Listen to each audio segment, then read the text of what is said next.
출발 딜사이트 시작합니다. 권다영입니다.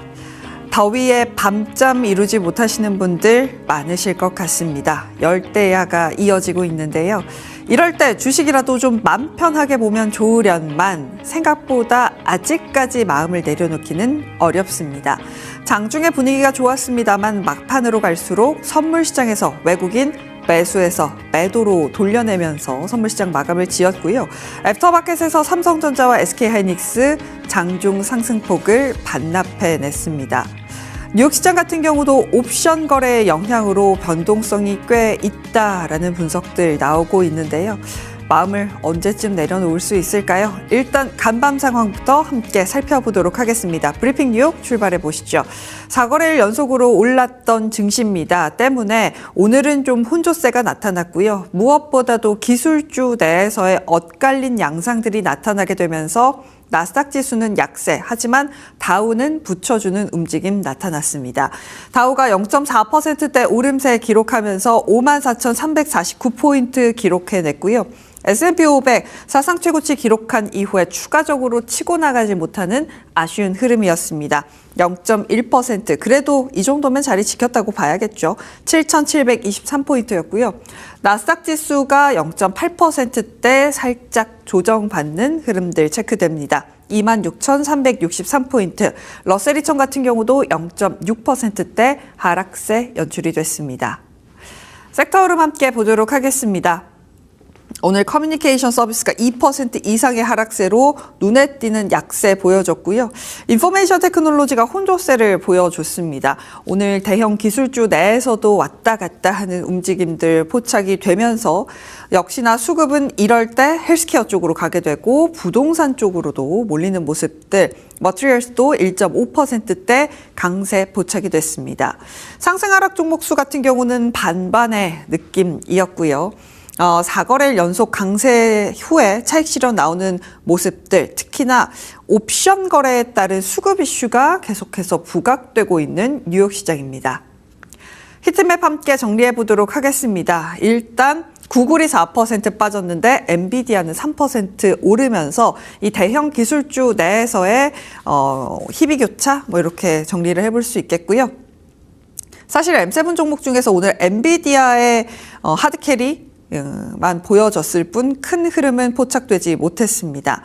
스페이스X가 실적 발표하고 나서 이제 13%대 하락이 나오고 있는데요. 실적 때문이다라고만 보기에는 좀 어렵습니다. 락업 물량이 1차 상장분보다 더 많게 나오다 보니까 아무래도 오버행 이슈가 부각되고 있습니다. 13%대 급락세 마감지였고요.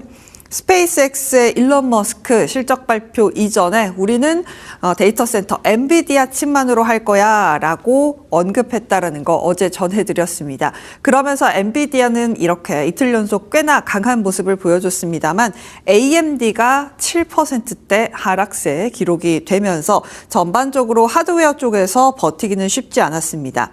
그나마 호실적 발표한 아리사 네트워크스, 쇼피파이 같은 종목들을 제외하고 나서 테크놀로지 단에서 오르는 종목을 찾기는 어려운 흐름들이었고요.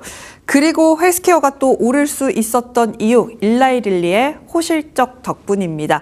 장중 상승폭을 모두 지켜내지는 못했습니다만 그래도 4% 이상의 강세, 암젠도 4% 이상의 상승세 나타내면서 오늘도 신고가 영역에 들어와 있는 빅파마 종목들 꽤나 눈에 띄었다는 거 함께 보시죠. 디즈니도 실적 발표하고 나서 3.6%대 강세 나타냈고요. 그리고 금 선물 다시금 4,200달러까지 터치하면서 최근에 금, 은 이런 원자재 관련된 종목들의 상승세가 눈에 띈다라는 점도 알아두시면 좋을 것 같습니다. 일단 첫 번째로 볼 것은 경제지표입니다. 이게 중요하다라기보다는 그냥 이 정도 내용이 있었다 이렇게 보고 가시면 좋을 것 같고요. 일단 ADP 논팜 같은 경우는 44,000명이 발표가 되면서 예상치였던 68,000명을 하회하는 모습이었습니다. 이전치도 역시나 하회했고요.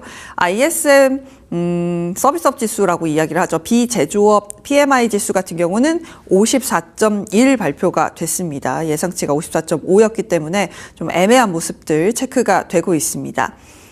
기업들의 신규 채용 수요가 약화되면서 노동시장 냉각 신호가 지속된다라고 하는데 사실 노동시장에 대해서는 이번 주 금요일에 나오게 될 고용 보고서가 더 중요하다라는 점 함께 체크하고 가도록 하겠습니다. 그런 가운데 금리 이야기 계속해서 해야 할 것 같습니다. 일단은 9월 FOMC의 금리 인상 가능성 55.1%까지 하락해 있는 상황입니다. 일주일 사이에 거의 20%포인트가량 낮아진 모습들 나타나고 있고요. 원래는 연내에 2번, 내년에도 1번 이런 모습들이 체크가 됐었는데 일단은 유가 하락과 함께 연내 1번 그리고 27년 말 정도 가야 또 움직일 가능성이 있다라고 보면서 금리에 대한 압박은 어느 정도 살짝 누그러지는 모습들 체크가 되고 있습니다. 그래서 국채금리 같은 경우도 장중에 꽤 빠지는 모습들이었습니다. 전거래일에 이어서 오늘도 좀 빠지나 싶었는데 장중의 하락폭을 좀 축소해내면서 거의 제자리 걸음으로 마감된 점은 약간은 아쉽습니다. 2년물 국채금리 4.185, 10년물 4.614, 20년물, 30년물 5.1 위에서 흐름을 가져가고 있습니다. 과연 어느 정도 10년물 4.5 그리고 2년물 같은 경우도 4% 아래로 내려올 수 있을지 지속적으로 시장에서는 아마 주목할 것으로 체크가 되고 있습니다. 이렇게 공포 탐욕 지수가 많이 움직이고 있는 것도 체크가 되고 있는데요. 일주일 전에 공탐 지수가요. 34포인트였습니다. Fear에 들어가 있었는데 일주일 만에 지금 60포인트까지 올라오면서 그리드까지 올라와 있습니다. 정말 종잡을 수 없는 시장이다가 느껴지고 있는데요. 변동성이 계속해서 커지고 있고 골드만삭스에서는 이를 두고 미국 증시 강세장이 종료되지 않았지만 난이도가 더 올라가고 있다라고 이야기합니다. 표면적으로 미국 주가지수는 안정적이긴 했는데 하단에서는 대규모 포지션 정리가 일어나면서 과밀됐던 AI 모멘텀 거래 디레버리지 충격에 직면했고 시장의 논리는 광적인 서사에서 실질적인 이익으로 가고 있다라고 설명합니다. 강세장이 아직 끝난 건 아니지만 매수 즉시 수익의 시대는 이미 끝났고 앞길은 울퉁불퉁하고 시장은 더 이상 레버리지를 용서하지 않는다라고 설명합니다. 그만큼 울퉁불퉁하다, 난이도가 높다라고 설명드릴 수 있겠습니다. 그도 그럴 것이 최근에 옵션 거래량이 어마어마하게 늘어나게 되면서 수급적인 이슈로 시장이 흔들리고 있습니다. 오늘도 딱히 장중에 꺾어야 할 이유 찾기 어려웠거든요. 국채금리의 하락폭이 좀 줄어든다 이 정도였는데 그 폭이 요즘에 좀 격하게 나타나고 있는 것이 바로 옵션 거래 때문이다라는 분석들 많이 나와 있습니다.